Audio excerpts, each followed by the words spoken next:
Buckle up. It's time for Truck Talks. International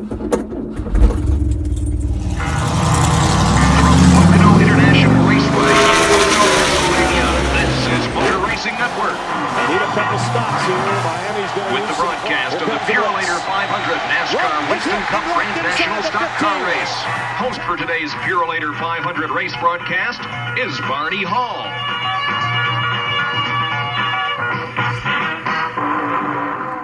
Alright, so in this episode we're definitely going to focus on the Brickyard 400, which as always had a crazy finish, folks.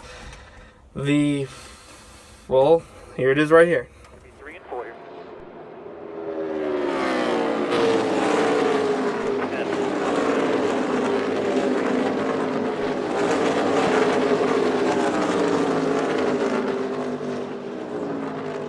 Give me 4 back. Give me turn 4.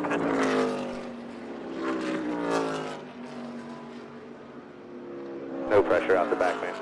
Good job. Great job, guys. Thank you. Paul, you won this race. Thank you. Hell yeah, 2 marquees in a row. Are you kidding me? That is unbelievable. Wow. Oh, thank you, everybody. That box. We checked that box. Thank you.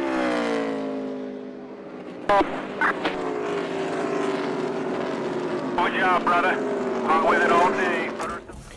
As you can see, that was a pretty wild finish. Well, you just saw the last lap, but it was a wild restart. 3 to go. Denny Hamlin, who was really racing hard until that last caution, which Jeffrey Earnhardt got into Landon Castle. Huge impact. They both walked out. They're both all right, but there was a huge wreck. They caused a 5-lap caution, which led to 3 to go. And Hamlin and Keselowski were battling it out, bumping into each other. And Keselowski just got Hamlin a little loose, a little bump and run, and was able to get the pass for the win. So it was a great race to watch. I'm just going to go over a few things that I saw. I'm only going to focus on the third stage, since that is where all the action is. So starting with the third stage, we had going into really everything happened before the third stage. You had Kevin Harvick, Rodney Childers, his crew chief made a little bit of an iffy call with about 10 to go in stage 2, which was to have him pit. I wouldn't have done that myself because, well, I think he was almost out of gas, but he had the lead, and he was fighting for this was the last race of the regular season, and he was fighting for the stage win. He needed the stage win to get Kyle Busch for the regular season championship. Was not able to do that, obviously, since he pitted. So Kyle Busch wins and then he couldn't really recover because he was about a lap down. Everyone pitted with 3 laps to go on the stage. Harvick about 10 left, I think he pitted, and it really costed him. He went down a lap, and then he couldn't make a comeback. So he ended up in, I think he's still the top 10, but he did one better than Kyle, I think. But it's not enough since Kyle got a stage win. And speaking of that, the intro that I have, the new intro, that is a throwback intro, and you kind of had a throwback feel back to the 60s or the 70s today with Matt Kenseth, and not a full-time driver, able to win that stage 2. So that was a huge victory for us underdog lovers, and he was able to do that. He had with everyone pitting with 3 to go. Of course, Kenseth stayed out, and he's racing for Roush Fenway in the 6 car for a select couple of races. So he was also not favorite to win, but he was also up there to win after that. And unfortunately, when just like I talked about earlier with the no practice and pitting, there were going to be mistakes, and there were mistakes for sure, especially there. I don't know if it was really a mistake, but more like not lucky. More like there wasn't luck at all with that. The jack somehow dropped the car. It took him about a good 10 seconds to get the car back up, and it was really costly. It costed him a lap. He was down, and Ryan Blaney was who I picked to win yesterday. Picked to win. He was running in the top 3 all day. Then he had that little problem with pitting where he missed the pit stall, so he had to back up into the pit stall. He locked the wheel, so good thing he's pitting because he black spotted the tires as well.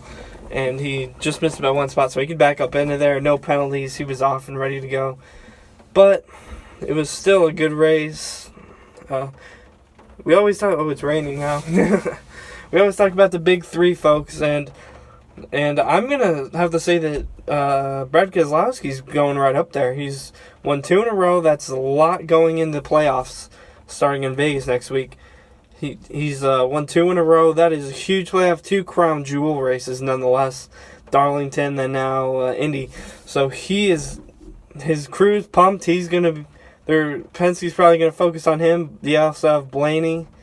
Well, all of Penske's in the playoffs, but when you have that kind of momentum going in the playoffs, they're going to be hard to stop, especially in Las Vegas because Keselowski's so good there. He got second to Martin Truex Jr. nonetheless last year. He probably could have won that one too, but Truex outrun him. Truex had some issues, backed out of the race early, so he didn't get any points. And that's really going to hurt the Martin Truex team. And I will give you my thoughts on where he's going to be heading next year. You guys probably know there's only one place where a driver of that caliber like Martin Truex Jr. is going to be going next year. And I'll be getting into that next year. Suarez is a toss-up. He's very consistent. He's just not getting the high numbers that you really want from the Joe Gibbs racer. And so that's my segue into the next episode. Great race. My